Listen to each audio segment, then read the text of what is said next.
I, 32M, live with my wife Brittany, 30F, and our two kids, Emma, 7F, and Lucas, 4M.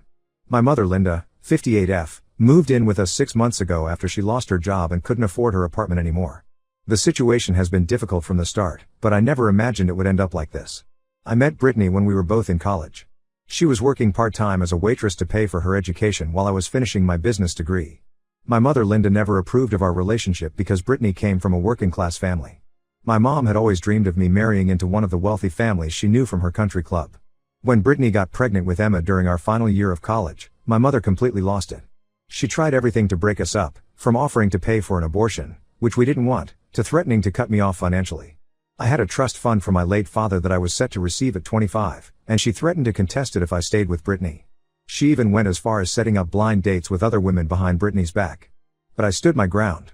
I loved Brittany and wanted to be there for her and our baby. We got married in a small ceremony that my mother refused to attend. I started working at my friend's tech startup while finishing my degree, and Brittany took a semester off but went back to complete her education after Emma was born. We struggled initially but made it work.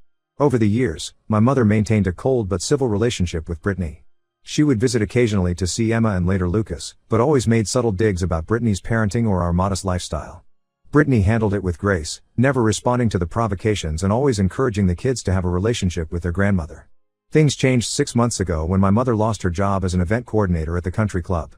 She had worked there for 15 years, but apparently had a falling out with the new management. At 58, she struggled to find another job that would pay enough to maintain her lifestyle. She quickly fell behind on her rent and was facing eviction. Brittany was actually the one who suggested we let her move in with us. I was hesitant because I knew how my mother could be, but Brittany insisted it was the right thing to do. We have a 4-bedroom house, so we converted our home office into a bedroom for my mother. The first few weeks were awkward but manageable. My mother helped with cooking and watching the kids after school, which allowed Brittany to pick up extra shifts at the pharmacy where she works. The problem started gradually. At first, it was just little comments about how the house wasn't clean enough or how the kids watched too much TV. Then she started criticizing Brittany's cooking, insisting on taking over meal preparation because she didn't want her grandchildren eating processed food. She would reorganize the kitchen and laundry room without asking, claiming she was just trying to make things more efficient. Brittany tried to keep the peace by accommodating most of my mother's suggestions. She even asked for cooking lessons, hoping it would help them bond. But nothing was ever good enough. My mother would criticize how Brittany dressed the kids for school, saying Emma's clothes were too casual and Lucas's haircuts were too long. She complained about the kids' packed lunches, saying Brittany was feeding them too much sugar when she included a small cookie or juice box. The situation escalated when Emma started learning to ride her bike without training wheels. Brittany and I spent a weekend teaching her in our driveway. Like any kid learning to ride, she had a few falls. One fall was a bit harder than the others, and she got some bruises on her arms from trying to catch herself. We immediately took her to urgent care to make sure nothing was broken. The doctor checked her out and said she was fine, just some normal bruising that would heal in a few days. Last week, I was at work when I got a panicked call from Brittany. She was crying and said there were police officers at our house. I rushed home to find 2 police officers and a CPS worker interviewing Brittany in our living room. My mother had called them claiming Brittany was physically abusing the kids. She showed them pictures of Emma's bruises from the bike accident as evidence, completely leaving out the context of how they actually happened. I was able to pull up the photos on my phone showing Emma learning to ride her bike, falling, and our subsequent visit to urgent care. We also had the doctor's report documenting that the injuries were consistent with a bicycle fall. The officers and CPS workers seemed satisfied with our explanation, especially after interviewing Emma, who excitedly told them about learning to ride her bike. When they left, I confronted my mother. Instead of showing any remorse, she doubled down. She said she had been observing Brittany's behavior and was convinced something was wrong. She claimed she had seen other suspicious bruises on the kids, completely normal childhood scrapes and bumps, and that Brittany was too rough when disciplining them. Completely false. We don't even believe in spanking. I lost it. I told her to pack her bags and get out of our house immediately. She started crying and saying I was choosing my wife over my own mother. She brought up how she raised me alone after my father died in a car accident when I was 7, and how she sacrificed everything for me. But I couldn't listen to her manipulations anymore. I gave her $500 for a hotel and told her she had 2 hours to pack her essential belongings. She could arrange to pick up the rest of her things later when I was home to supervise. My sister Amy, 35F, is furious with me. She says I'm being cruel and that our mother was just worried about her grandchildren. She doesn't seem to understand how serious it is to make false abuse allegations that could have resulted in our children being taken away. My mother has been alternating between leaving tearful voicemails begging for forgiveness and sending angry texts accusing me of betraying her. Brittany is traumatized by the whole incident. She keeps wondering if my mother might try something like this again or what other lies she might spread about her. The kids are confused about why Grandma left so suddenly, and it breaks my heart to try explaining it to them in a way they can understand. I've blocked my mother's number and told my sister that there will be no reconciliation. Some might say I'm being too harsh, but I believe trying to destroy your son's family by making false abuse allegations crosses a line that can't be uncrossed. But with all the family drama and pressure to forgive her, I need outside perspective.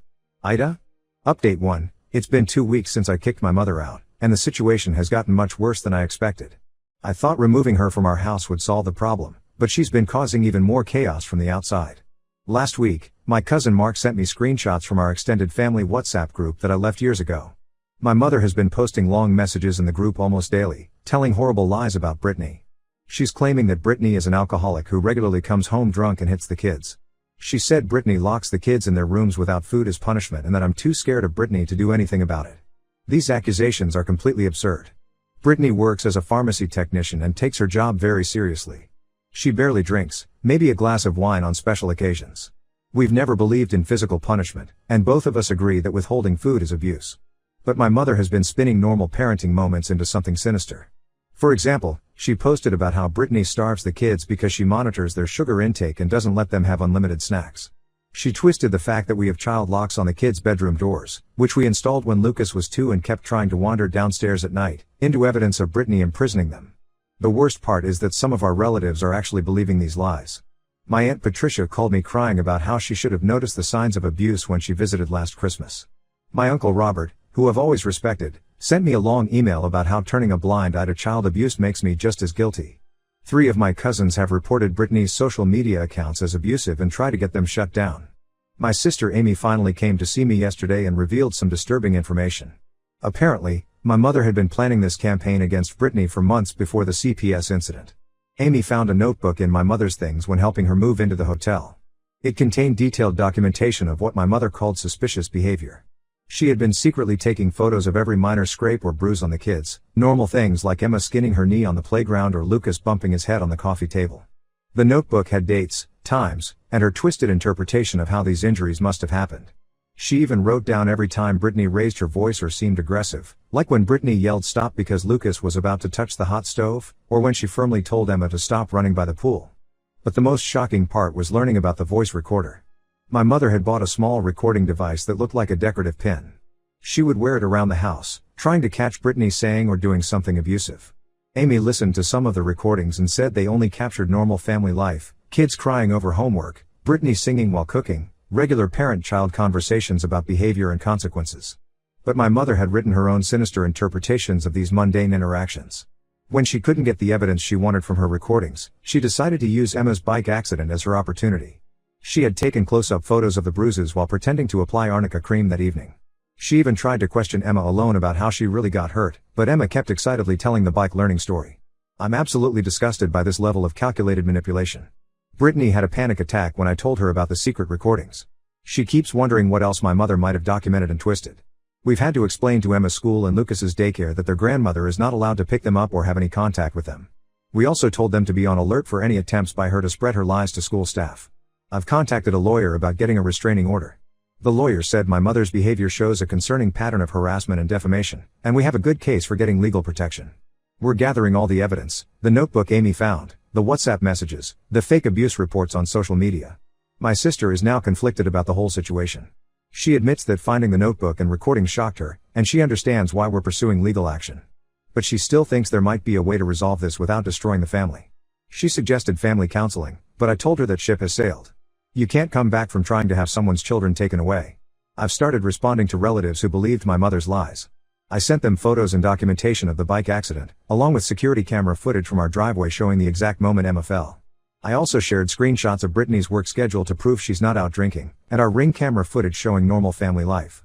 Those who still choose to believe my mother's lies despite clear evidence to the contrary have joined her on my blocked list.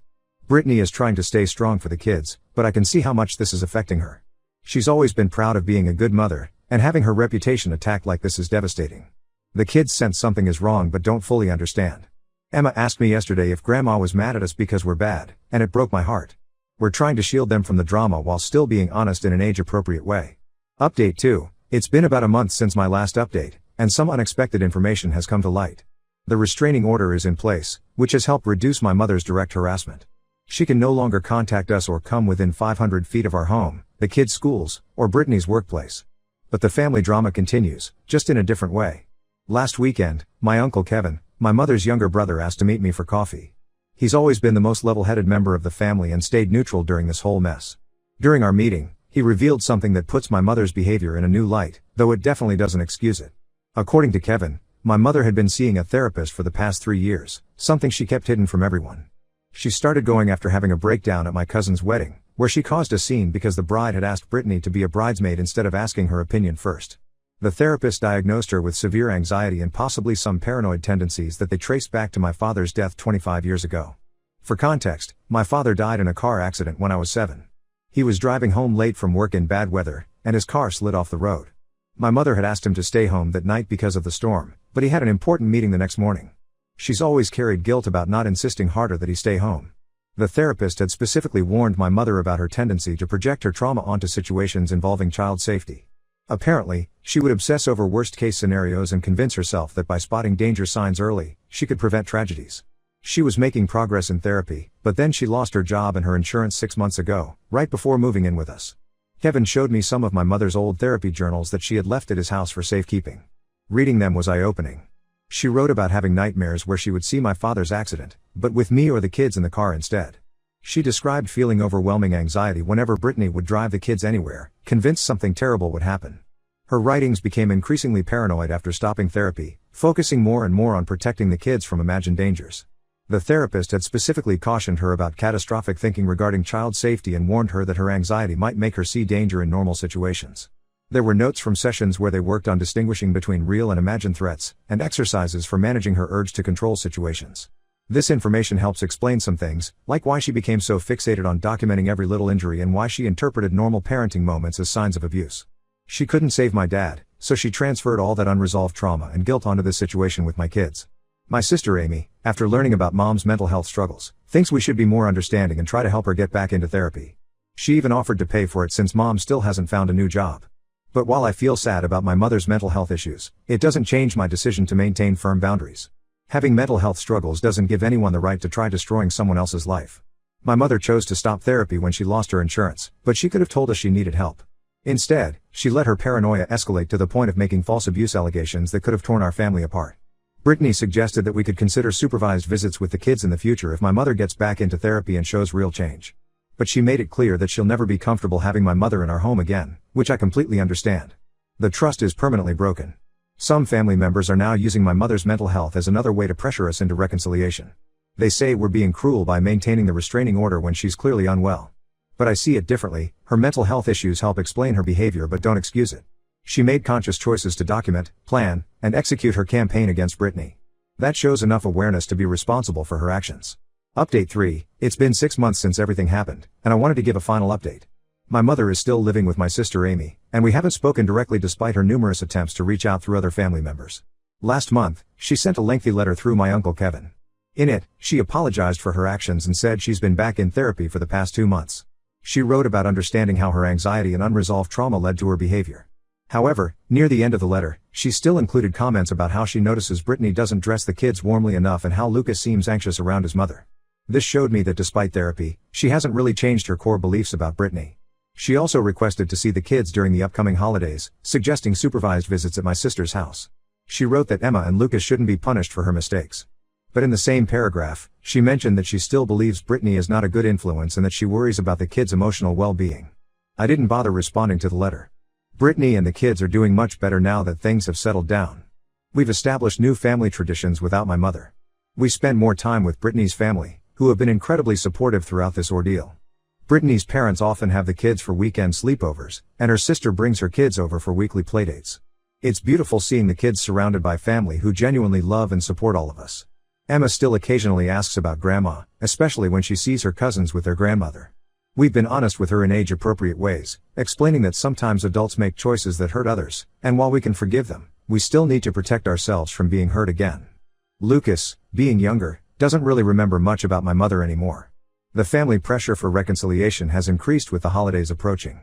Amy keeps sending photos of my mother with her kids, trying to show me how good she is with them.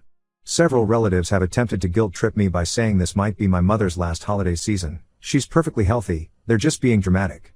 My aunt even tried to arrange a surprise meeting by inviting us to what was supposed to be just a family lunch, but my mother was there. We left immediately. I've made peace with my decision to keep my mother out of our lives. Brittany and my children's well-being comes first.